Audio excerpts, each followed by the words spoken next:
What I'm going to show you on this video is two hackles in one. So there is a video already with the Easthope hackle. Again, it's tied on a size 10 klinkhamer, and I'm just going to do exactly the same pattern again, but slightly different on the hackle. So you'll notice that everything that I'm going to do is going to be exactly the same. Again, I'm still using the setup that I use to tie on. There are other ways that I'm going to discuss with you about how you can do the same thing if you're on a different setup, but this is obviously the setup I use, so I'm going to use it to its full advantage. Now if I take, you'll notice on that one, just for speed, I haven't laid a layer of thread because I'm hoping to do that as I lay the body, just for pace really. We're just laying that, again, that nice thin noodle. That's the most critical part of this process, is that thin noodle. If it's big and thick, you can't shape it, you can't work with it in the way that you can when it's thin. So I know when I bring this down here, no matter where it is on that noodle, it's going to be the thinnest part of the fly, which is exactly what I want. Now I can come in and I can make that slightly open turns, and what will happen is those fibres start to splay a little, and they start to go a little bit flatter. Just let me bring this into focus for you. Right, now start to make it a little bit flatter, which is perfect for the shape of the body. And you'll notice now it's just getting a little bit bigger, but I've still got quite a lot left, so I'm just going to go back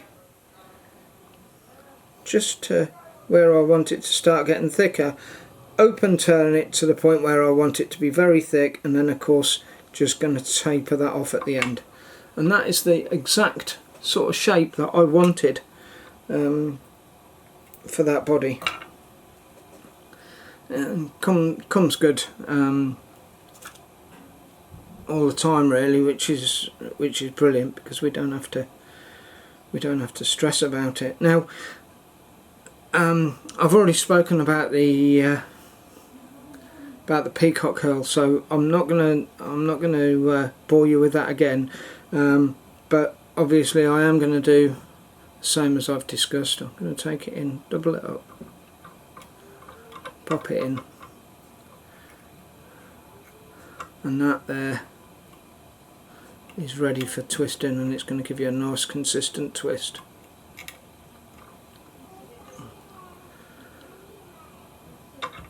The first 3 turns or so, which is going to be just before your parachute comes in, you want touching turns. The next few don't have to be touching turns. In fact, you want them just to drop a little bit further away from each other, and the reason being, when I've come back in and I've done that next bit, I am just going to give myself a little bit more, because that head didn't look quite like it was covering as much space as I wanted it to. The thorax, sorry. So now I've come in, that's looking better, that's more proportioned. The thorax was a little small there, so it's just a case of keeping your eye on it, and if you need to do any changes, do it when you see it. It's not a problem. Right, I promised you 2 different hackles on this one, so we're still going to go through the process, so I might as well talk about it with your Easthope hackle, the postless, but we're using a postless parachute to create a post for the next hackle. So the first one that's going to go in is going to be the one that we tie almost conventionally, which is your brown, chestnut brown. It is a saddle hackle, but you could use a neck, you could use any sort of hackle for that one.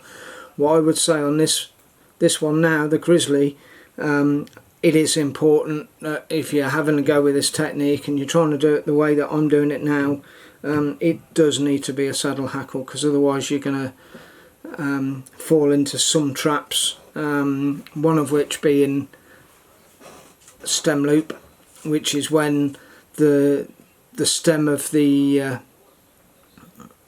feather, there's too much of it to go round consistently and stay tight to the thread. So what actually happens is it separates and it pulls out a great big loop, and that really does look ugly on the fly when it's finished, so we avoid that at all costs. But if I come in now, tie both of those off, I'm going to make sure that neither of those slips, and all I'm going to take is about 1.5 inches, 2 inches maximum of thread, and I'm going to spin, and I'm going to allow those fibres, as before, I'm going to allow those fibres to start sticking out just at that 45-degree angle. If I go too far with that and too tight, you get the next issue, which is clogging, and basically what that means is that the feather will not push like I'm doing now down very easily. It won't allow you to condense it. So at this point here,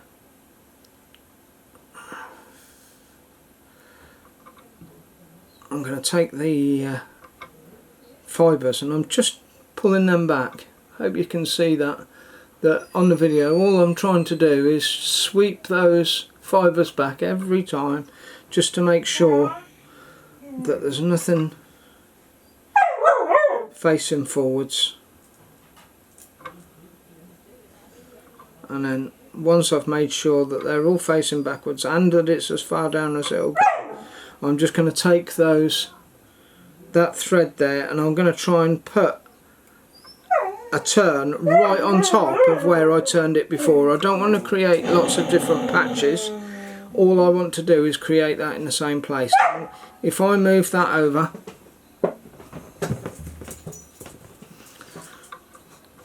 to here,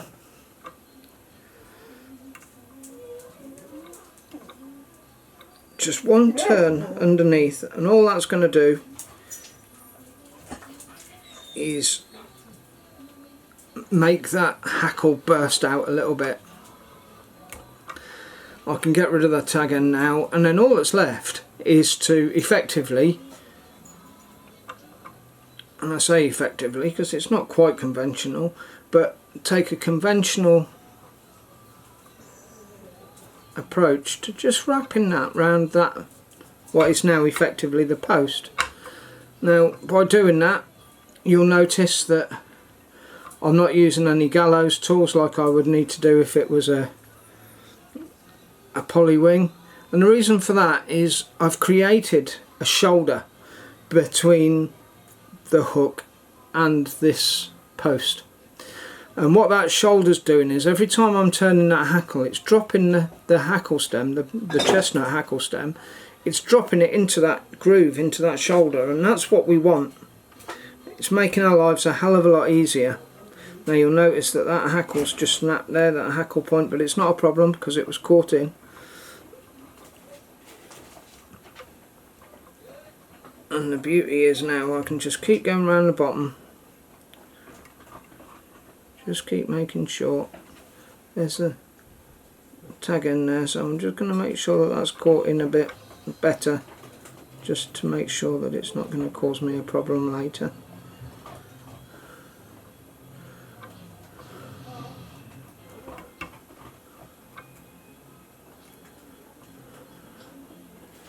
One underneath, one on top, one underneath. Right, that's pretty good. So I can now come in, you can see that tip there. So all I'm going to do, I'm going to try and do that so that you can still see it. I'm going to come in and I'm just going to put the scissors in. That's the only bit I'm going to take out. And then the rest of it is sitting absolutely perfectly, and it's a nice and stable hackle, you can see. All I've got to do now is bring my thread through and just keep tying it underneath. If I catch a hackle, I catch a hackle. I'm not too worried. It's quite a full hackle anyway, this, so of course if I need to trim some of them off, it's not going to affect the overall fly, and then come in, snip those off, and you can see there, that's just a case of tidying the fly up now, taking the rogue fibres that have been trapped in. Now as it is, you can see that that actually looks from the side like the postless parachute now. So we've got that lovely dome shape, that means that if it lands upside down, all that's going to happen is those fibres are going to start touching the water. As you can see that they're pushing up slightly, and then they're going to obviously roll the fly. It's going to wait until it hits a point where it's nice and flat, and that's where it's going to sit. If you look at it from the top, and I'm just going to pull that back out, you can see from the top it really is a lovely circular shape that we've got here. That's created itself. I haven't created that, I haven't moved anything to get that. It's just automatically, as soon as I've tied the hackle the way it has, that's occurred. And just to prove that, if you go from underneath, and again I'm going to push that nice and closer so that you've got a bit of focus, but you can see exactly the same things happen. Nice circular shape on that fly. Just to bring it back so that you can see again from this profile, and that's the finished fly. Thank you very much for watching the video.